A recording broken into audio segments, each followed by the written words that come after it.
일본이 후지산 분화를 대비한 새로운 예보 체제 검토에 나섰습니다.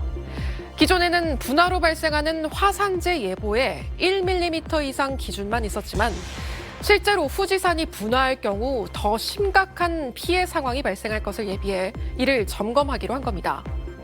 후지산의 마지막 분화는 318년 전인 1707년이었는데요. 일본 정부는 이때와 유사한 규모의 분화가 발생하게 되면 도쿄 신주쿠구에는 3cm 정도, 가나가와현 등 일부 지역에는 최대 30cm의 화산재가 쌓일 것으로 예측하기도 했죠. 이번 일본 기상청 회의도 화산재로 인해 교통이나 물류, 전기, 통신 같이 기본적인 일본 인프라에 심각한 피해를 끼칠 것을 전제로 이뤄졌습니다.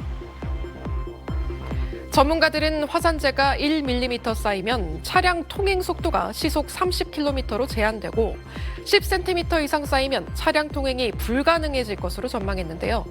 철도도 0.5mm만 화산재가 쌓여도 운행이 중단될 수 있고 항공기는 엔진에 화산재가 유입되면 추락 등 사고가 발생할 수 있습니다.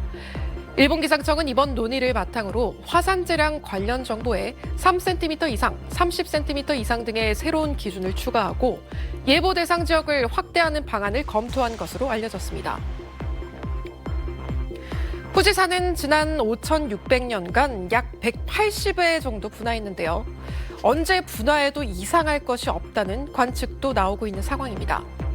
다만 후지산 분화가 한국에 미칠 영향은 제한적일 것으로 전문가들은 내다보고 있습니다.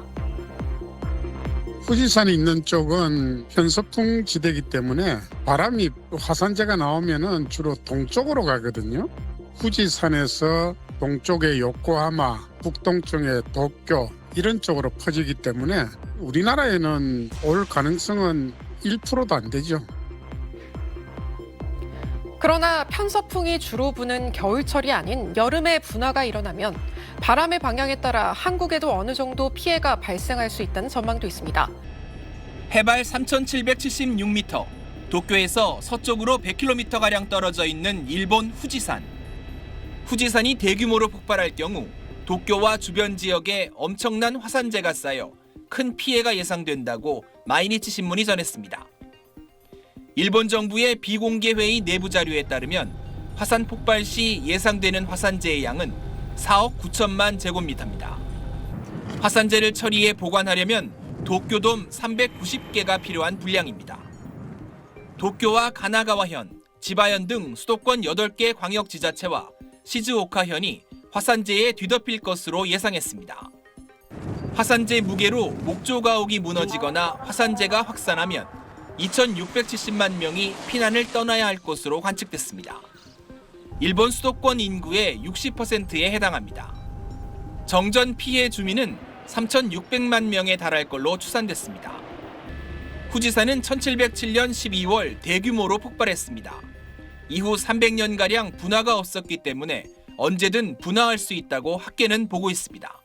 이게 오랫동안 분화를 안 한다는 건 그 안에 마그마도 그렇고 가스가 많이 누적이 되어 있다라고 봐야 됩니다. 그래서 추가적으로 분화가 일어났을 때 큰 분화가 일어날 가능성이 크다라고 보고 있죠. 일본 동쪽으로 바람이 부는 편서풍의 영향으로 1707년 대분출 당시 한반도는 화산재 피해가 거의 없었습니다. 후지산이 다시 분화할 경우 기상 상황이 변수지만 우리에게 미칠 영향은 제한적일 걸로 전문가들은 보고 있습니다. SBS 이종훈입니다. 활발한 수증기 분출이 이루어지는 이곳은 2차 세계대전 당시 미군과 일본군 간에 치러진 이오지마 전투로 유명한 2호섬 앞바다입니다. 지난달 분화가 일어나 대량의 암석이 쌓이기 시작했다는데요. 최근 이게 지름 100m 규모의 새로운 섬으로 형성된 것이 밝혀졌습니다. 전문가들은 바닷물이 고온의 마그마에 직접 닿아 계속 수증기가 발생하고 있다고 전했는데요. 과거에도 분화가 일어났지만 마그마가 분출해 섬을 만들 정도로 활동이 활발해진 것은 오랜만이라며 분화가 계속되면 섬이 더욱 커질 수 있다고 덧붙였습니다.